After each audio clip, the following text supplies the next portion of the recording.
Hi అందరికీ నమస్కారం. నేను మీ Madhav advocate. So 2-3 days before మనం ఒక ఇంట్రడక్షన్ వీడియో అనేది మన ఇండియన్ లా లెడ్జర్ గురించి చెప్పాము. సో ఆ వీడియో చేసినప్పుడు ఒక మిత్రుడు మనకు ఒక రిక్వైర్మెంట్ అడిగాడు. ఆ రిక్వైర్మెంట్ ఏంటంటే ఐటీ యాక్ట్ గురించి చెప్పండి సార్ అని చెప్పేసి ఒక కామెంట్ అనేది చేశారు.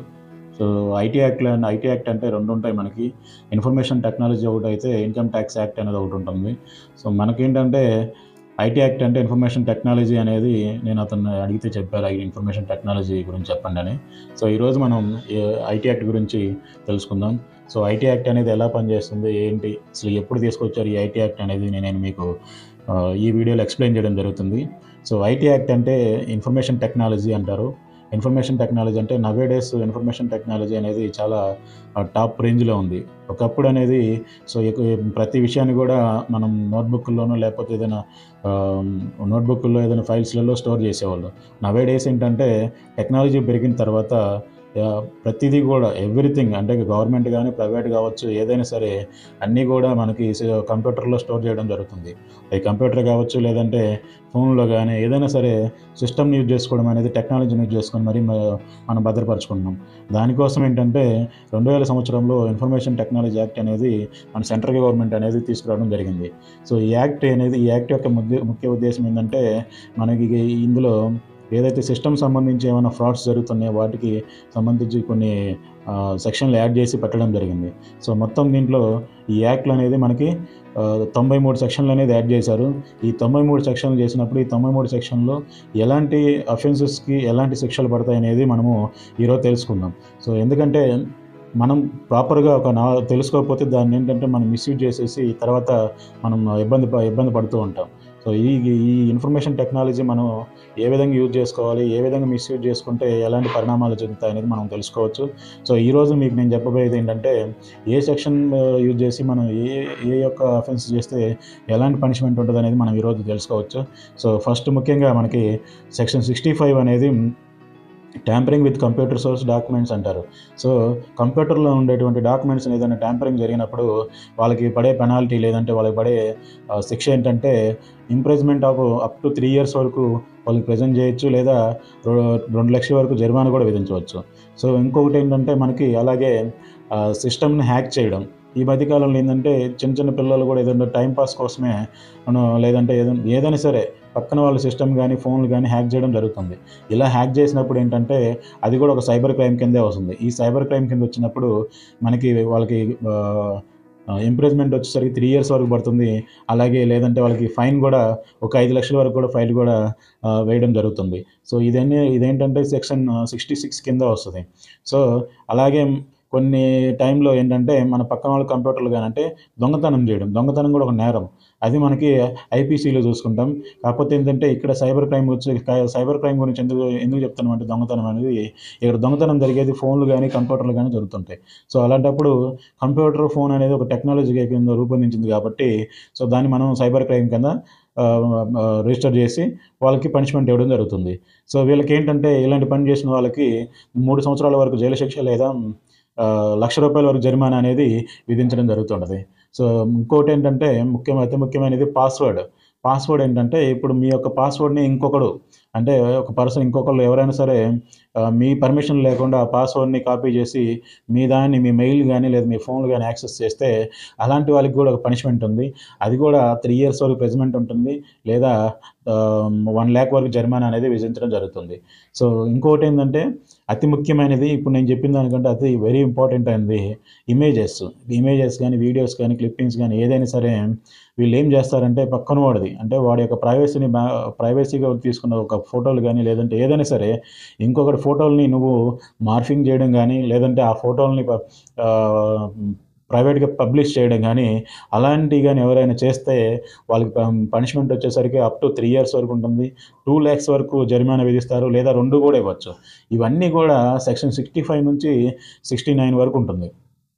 అలాగే మెయిన్ ప్రాబ్లము సైబర్ టెర్రరిజం అంటే ఏం లేదు, మన యొక్క సిస్టమ్ని హ్యాక్ చేసి అది గవర్నమెంట్ కానీ ఏదైనా సీక్రెట్ ఫైల్స్ వాళ్ళు తీసుకొని వాళ్ళు మన దగ్గర బెదిరింపులు అంటే మనల్ని బెదిరిస్తారు ఫోన్ చేసి. ఏంటి ఇది లైక్ ఫోన్ చేసి సో మీ ఫైల్స్ మా దగ్గర ఉన్నాయి, సో మీరు ఇంత అమౌంట్ కానీ ఇవ్వకపోతే మేము మీ యొక్క ఫైల్స్ అనేవి మేము అప్లోడ్ చేసేస్తాము, లేదా మీ యొక్క ఫైల్స్ని మీరు వేరే వాళ్ళకి ఇచ్చేస్తామని బెదిరిస్తుంటారు. ఇలాంటి సైబర్ టెర్రరిజం అనేది కూడా ఉంటుంది. దీనికి లైఫ్ టైం అనేది ప్రిజెంట్ చేయొచ్చు. వీళ్ళకి ఫైన్ వేసి పనిష్మెంట్లు చేసి అయితే ఏముండదు. సో అంతేకాకుండా సెక్సువల్ అరేంజ్మెంట్స్ కూడా ఉంటాయి ఇలాంటి వీటిల్లో. సో ఈ సెక్సువల్ అరేంజ్మెంట్స్ ఎలాగంటే కొన్ని ఇప్పుడు సపోజ్ కొన్ని పర్సనల్గా తీసుకున్న ఇమేజెస్ అని ఇందాక చెప్పినట్టు ఇమేజెస్ కానీ వీడియోస్ కానీ వాళ్ళు ఒకవేళ చేయకపోయినా వాళ్ళు పర్సనల్ కాబట్టి అవి తీసుకొని వాటిని ఏంటంటే ప్రమోట్ చేస్తారు, అంటే వేరే వెబ్సైట్లో కానీ వాటిలో కానీ పబ్లిష్ చేస్తారు. దానివల్ల వీళ్ళకి డబ్బులు వస్తాయా లేదని పక్కన పెడితే వీళ్ళు ఏంటంటే ఎదుటి వాళ్ళని బెదిరించి సో వాళ్ళని మానసికంగా ఇబ్బంది పెడతా ఉంటారు. అలాంటి వాళ్ళకి ఏంటంటే మనకి మెయిన్గా ఇంప్రెజ్మెంట్ 5 years వరకు ఉంటుంది, 10 lakhs వరకు జరిమానా కూడా విధించే అవకాశం ఉంటుంది. సో ఇవన్నీ కూడా సైబర్ టెర్రరిజం కింద లేకపోతే సైబర్ అటాక్ కింద సైబర్ క్రైమ్స్ కిందే వస్తాయి. సో ఇవన్నీ కూడా దేని కింద మనం పనిష్ చేయాలంటే ఇన్ఫర్మేషన్ టెక్నాలజీ ఐటీ యాక్ట్ 2000 కింద మనం పనిష్మెంట్ ఇస్తారు.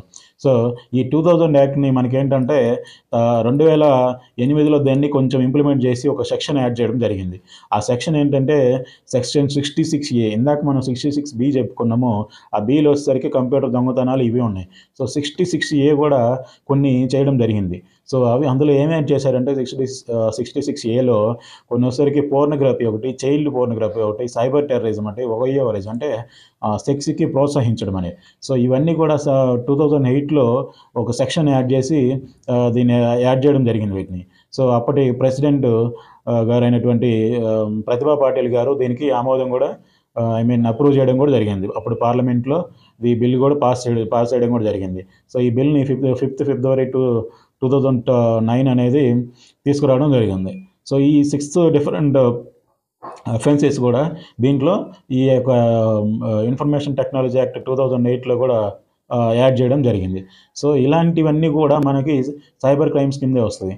సో సైబర్ క్రైమ్ జరిగినప్పుడు ఏం చేయాలి? సో సైబర్ క్రైమ్ ఎలా జరుగుతుంది అంటే ఇప్పుడు చెప్పిన అన్నిటికీ పనిష్మెంట్లు ఇవైతే సో ఇవి జరగకుండా ఉండడానికి మనం తీసుకోవాల్సిన జాగ్రత్తలు ఏంటంటే ఆటోమేటిక్గా మన యొక్క సిస్టమ్ కానీ లేదంటే మన ఫోన్లో కానీ నవేడేస్ ఎక్కువ సోషల్ మీడియా అనేది యూజ్ చేస్తూ ఉంటాం. అన్వాంటెడ్ లింక్స్ కానీ అన్వాంటెడ్ ఫైల్స్ కానీ లేదా అన్వాంటెడ్ యాప్స్ మీరు డౌన్లోడ్ చేసేటప్పుడు కొన్ని పర్మిషన్స్ అడుగుతుంటారు మీ ఫోన్లోకి. మీ ఫోన్లో పర్మిషన్స్ అడిగినప్పుడు ఏమవుతుందంటే వీడియో రికార్డింగ్ యాక్సెస్ లేదంటే ఆడియో రికార్డింగ్ ఇవన్నీ ఒక యాప్ అనేది మీకు ఆ యాప్ మీరు తీసుకునే దాన్ని బట్టి ఉంటుంది. సో అది వీడియో యాప్ అయితే వీడియో రికార్డింగ్ యాక్సెస్ అనేది ఇవ్వచ్చు. అలాగే వీడియో యాప్ కాకుండా ఏదో ఒక PDF ఫైల్ అయితే మీరు వీడియో రికార్డింగ్ యాక్సెస్ ఇవ్వాల్సిన అవసరం లేదు. కానీ ఖచ్చితంగా వీడియో రికార్డింగ్ యాక్సెస్ అనేది ఇవ్వాలని చెప్పేసి అడుగుతూ ఉంటుంది. సో అలాంటివి మీరు డినే చేయండి కొన్ని. తర్వాత మీ లొకేషన్ యాక్సెస్ అడుగుతుంటుంది. లొకేషన్ యాక్సెస్ కూడా డినే చేయండి. సో కొన్నిటికి ఏంటంటే మెయిల్ యాక్సెస్ అడుగుతుంటుంది. అలాగే అన్వాంటెడ్ మెయిల్స్ వస్తుంటాయి. అన్వాంటెడ్ మీరు ఒక బ్యాంక్ నుంచి మెయిల్స్ కానీ ఇట్లా మెయిల్స్ వస్తుంటాయి. సో అన్వాంటెడ్ మెయిల్స్ వచ్చినప్పుడు వాటిని యాక్సెప్ట్ చేయకుండా డిలీట్ చేయడమే బెటర్. అన్వాంటెడ్ లింక్స్ కూడా మీ మెసేజ్లో వస్తుంటాయి.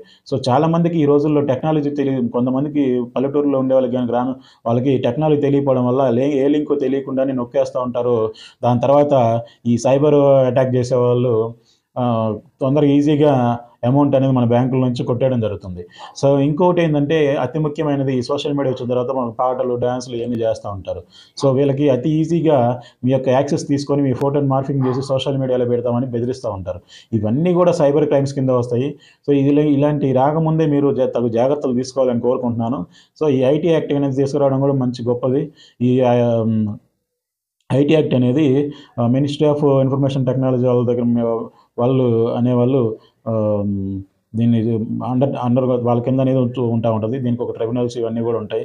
సో అయితే ఇంకోటి ఏంటంటే మీకు ముఖ్యంగా చెప్పాల్సింది ఇలాంటి లింక్స్ వచ్చినప్పుడు జాగ్రత్త పడండి. ఒకవేళ అలా ఏమైనా లింక్ ఓపెన్ చేసిందంటే ఇమీడియట్గా మీరు సైబర్ క్రైమ్ డిపార్ట్మెంట్ లోకల్లో ఉండే వాళ్ళకి ఖచ్చితంగా సైబర్ క్రైమ్ డిపార్ట్మెంట్ ఉంటుంది. సో వాళ్ళని అప్రోచ్ అవ్వండి. మీ దగ్గర ఉన్న డాక్యుమెంట్స్ కానీ మీరు చేసినటువంటి మిస్టేక్స్ కానీ మొత్తం కానీ ఒకవేళ అన్వాంటెడ్గా మీరు ఏమన్నా మెసేజ్ చేసినా కూడా అవన్నీ కూడా వాళ్ళకి ఇవ్వండి. వాళ్ళ యొక్క IP అడ్రస్ను ట్యాగ్ చేసి లేదంటే వాళ్ళ యొక్క లొకేషన్ ట్యాగ్ చేసి మీకు పరిష్కారం చూపే అవకాశం అనేది జరుగుతుంది. సో వాళ్ళు ఏంటంటే ఒకవేళ ఆ పర్సన్ కానీ దొరికారంటే వాళ్ళ మీద ఇప్పుడు నేను చెప్పిన సెక్షన్లన్నీ యూజ్ చేసి వాళ్ళ మీద కేసు ఫైల్ చేసి వాళ్ళని ప్రెజెంట్ చేయడం లేదా పనిష్మెంట్ ఇవ్వడం అనేది జరుగుతూ ఉంటుంది. సో ఈ ఐటీ యాక్ట్ అనేది చాలా వాల్యుబుల్. సో నెక్స్ట్ ఇన్ఫర్మేషన్ నేను కూడా ఇది ఇస్తాను, కానీ అంతా ఇన్ఫర్మేషన్ కంటే ఇది మెయిన్ ఇన్ఫర్మేషన్ అనేది నేను మీకు ఇవ్వడం జరిగింది. థ్యాంక్ యూ, ధన్యవాదాలు. సో మరొకసారి మీ అందరిని నేను కోరుకునేది ఒకటే, సో మన ఛానల్ ఎవరైతే సబ్స్క్రైబ్ చేసుకోవాలో సబ్స్క్రైబ్ చేసుకోండి. ఇండియన్ లా లెడ్జర్ అనేది ఒక బుక్. మన ఇండియాలో మన ఇండియన్ లీగల్ సిస్టంలో జరిగేటువంటివన్నీ కూడా ఈ బుక్లో మీరు చూసుకోవచ్చు. సో మీకు ఏదైనా డౌట్లు కామెంట్లు ఏమైనా ఉంటే, నేను ఏదైనా చెప్పడం మర్చిపోయినా కూడా మీరు నా కామెంట్ రూపంలో తెలియజేస్తే తెలుసుకుంటాను. నేను కూడా ఒక వ్యక్తికి అన్నీ తెలియాలని రూల్ ఏం లేదు, బట్ నాకు తెలిసిన ఇన్ఫర్మేషన్ని మీకు షేర్ చేస్తున్నాను.